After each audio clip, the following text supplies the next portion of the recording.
I might just get you to directly respond to what Matt Canavan had to say there about ANZ pulling out of the Port of Newcastle.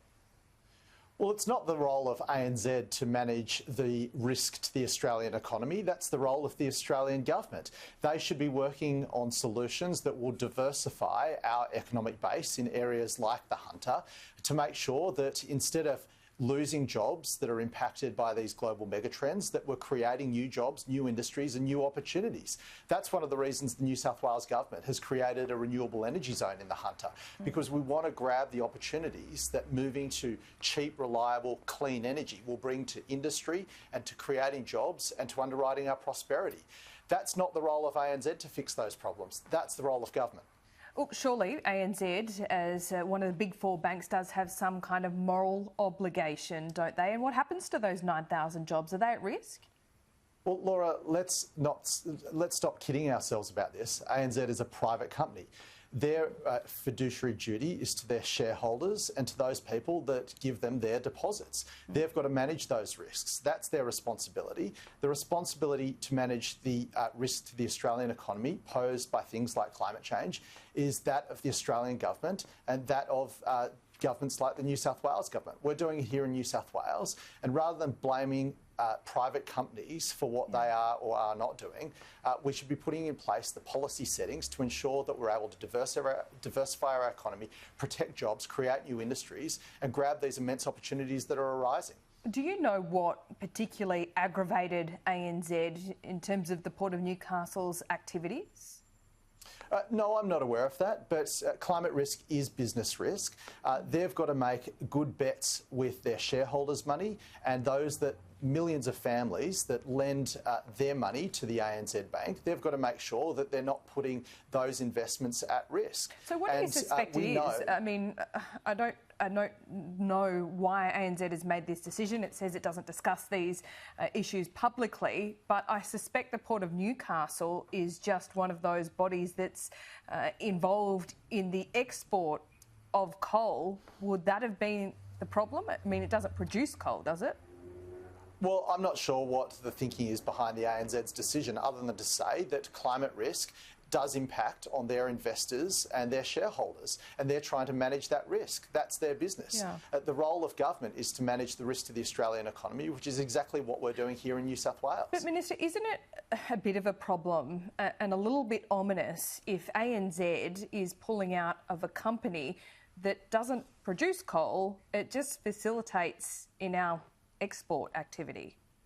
Well, they're looking to the long-term trends. They're seeing that international markets are changing the kind of products they need to power their economies, and they see a threat to coal. So why would they be betting their shareholders' money in something that they see as a risk? That's a matter for them as a private company. So is this a shot across the bow, really, to any company, whether it's directly or indirectly involved in coal?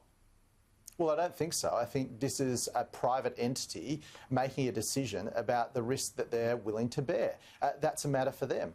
What's a matter for government is to make sure that we manage the risk to the Australian economy, which is exactly what we're doing here in New South Wales. OK, the Morrison government and Mr Morrison himself last week put forward a plan for net zero emissions by 2050, a preference, I might say, rather than a plan. Is that reasonable? Well, I think it's exciting to see that the Morrison government is moving to embrace the enormous opportunities that are coming with a low-carbon economy. There is no country on the planet better placed to take advantage of these opportunities than Australia. And rather than sticking our head in the sand, we should be moving to take advantage of these opportunities, creating new industries, creating new jobs and underwriting our prosperity for generations to come. The rest of the world is moving on climate change. 50% of the world's GDP is now produced in jurisdictions that have committed to net zero emissions. In fact, 70% of Australia's two-way trade is with countries that have committed to hit net zero emissions. So as a small open market economy, it's no longer about the cost to the Australian economy of decarbonising. there is a huge cost if we don't decarbonise. So moving towards hitting net zero emissions is about our future prosperity, and we should be taking that seriously. I mean, but you see how difficult the politics is here. You have to deal with the Nationals in New South Wales. The Prime Minister needs to deal with the Nationals at a federal level. I think you both have the same problems, and you saw again those comments from Matt Canavan saying that the Nats aren't going to sign up to anything that sees net zero emissions by 2050. This is even with, it seems, a promise carved out from agriculture. Well, I mean, the concerns of the National Party are legitimate. I mean, rural and regional New South Wales will have significant impacts as a result of transition to net zero economy. But there is also significant opportunities for rural and regional New South Wales. So we need to manage those risks, but we also need to grab those opportunities. And if finding a political fix to the solution and building a consensus which brings the National Party with us, brings those residents in rural or regional New South Wales or Australia along on this journey, then we should take it. If that means carving out agriculture, then I'm not going to make the perfect the enemy of the good. Yep, but I don't think the federal Nats see it that way. We've had Barnaby Joyce, Matt Canavan. I'll speak to Bridget McKenzie on the show later in the program, but they're threatening to cross the floor. I mean, does the Prime Minister actually need to set a target, do you think, make it a firm target of net zero by 2050 and put those plans in place? Ironically, might that allay the concerns of the Nationals? Well, the Prime Minister's role is to put the needs of the country first, and that's exactly what he's doing. And if individuals want to put ideology before outcomes for the Australian people and the Australian economy, then they'll have to explain that to their constituency.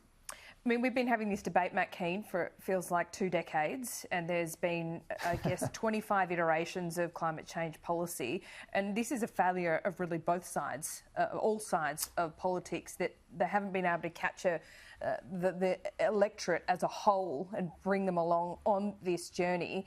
What should the federal government do? I mean, is there an opportunity here? Should Mr Morrison just set a target, like, as you put it, many of our trading nations have? Well, I'm not going to give advice to the federal government. I'm a member of the state parliament. But what we found in New South Wales is that the way to crack this nut, the solution to this huge problem that's affected and held our country back for the last 2 decades, is to build consensus. And to build, in New South Wales, we built a multi-party support for our electricity, renewable electricity bill, and we've got it done. We've got it done. And my advice to those in Canberra is work together, build consensus, bring everyone along in the journey to ensure that we leave no one behind. I don't think there's any damage in setting a net zero emissions target. I think there is damage in not setting a net zero emissions target. We should grab these opportunities that are emerging and ensure we do it in a way that leaves no one behind.